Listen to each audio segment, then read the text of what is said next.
সব কটা জানালা খুলে দাও না সাবিনা ইয়াসমিনের। এটা এরশাদ সাহেব তার মানে তিনি এটা ব্যবস্থা করেছিলেন। দেশের মানুষ অনেকে জানে না 1982 সালে যখন এরশাদ সাহেব এই দেশের দায়িত্বভার নেন, তখন আমি মুক্তিযোদ্ধা কেন্দ্রীয় কমান্ড কাউন্সিলের একজন সম্পাদক ছিলাম এবং সেই সময় নাসিরউদ্দিন ইউসুফ, সাদিক হোসেন খোকা, রুহুল আমিন হাওলাদার, আমরা সবাই সংগঠনের সঙ্গে জড়িত ছিলাম। ইসমাইল হোসেন বেঙ্গল, আজকের যিনি উপদেষ্টা মুক্তিযুদ্ধ বিষয়ক তিনিও আমাদের চট্টগ্রামের কমান্ডার ছিলেন, এখন যিনি উপদেষ্টা।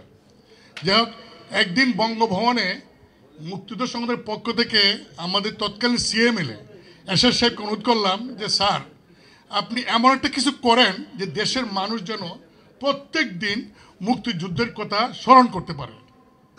তখন উনি বললেন ঠিক আছে, আমি চিন্তা করে বের করি।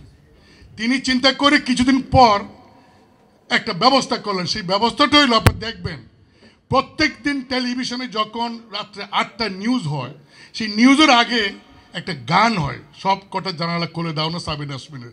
এটা এরশাদ সাহেব তার মানে তিনি এটা ব্যবস্থা করেছিলেন। দেশের মানুষ অনেকে জানে না। আজকে বাংলাদেশে এখন বর্তমানে প্রায় 18 কোটি মানুষ। 18 কোটি মানুষের মধ্যে মাত্র 2 কোটি মানুষ মুক্তিযুদ্ধ সম্পর্কে প্র্যাকটিক্যাল অথবা এই থিওরিটিক্যাল জড়িত ছিলেন, এরকম 2 কোটি মানুষ জানেন। কারণ 60-এর উপরে বয়স এখন 18 কোটি মানুষের মধ্যে মাত্র 2 কোটি। এই 2 কোটি মানুষে 1971 সাল সম্পর্কে বাস্তবভাবে জানেন।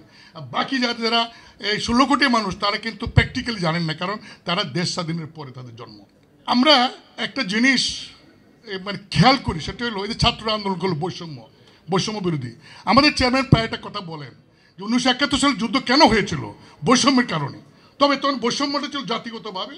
আমরা ছিলাম বাঙালি, পাকিস্তানের মানুষ শাসন করতো পাঞ্জাবি, পাঠান। তারা আমাদেরকে সাংস্কৃতিকভাবে বৈষম্য করতো, অর্থনৈতিকভাবে করতো, এমনকি ব্যবহারের ক্ষেত্রেও। এমনকি তারা আমাদেরকে গায়ের রঙের কারণে আমাদেরকে তারা একটু নিচু হিসাবে তারা দেখতো। এই সমস্ত বৈষম্যের প্রতিবাদ করার কারণেই কিন্তু 47 সালের পর থেকে বিভিন্ন রাজনৈতিক দলের এই বৈষম্যের বিরুদ্ধে কারণে আন্দোলন করতে করতে করতে একটা পর্যায়ে এসে মুক্তিযুদ্ধ আরম্ভ হলো এবং মুক্তিযুদ্ধ হলো। কিন্তু মুক্তিযুদ্ধ হওয়ার পরও দেখা যায় এখনো বৈষম্য রয়ে গেছে।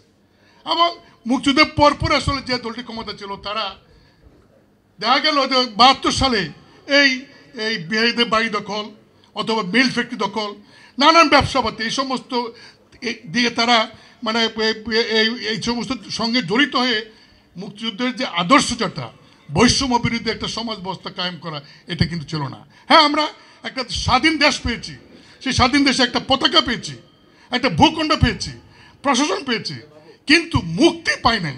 সমাজে যে বৈষম্য মুক্ত একটা সমাজ, সেই সমাজটা কিন্তু আমরা পাই নাই।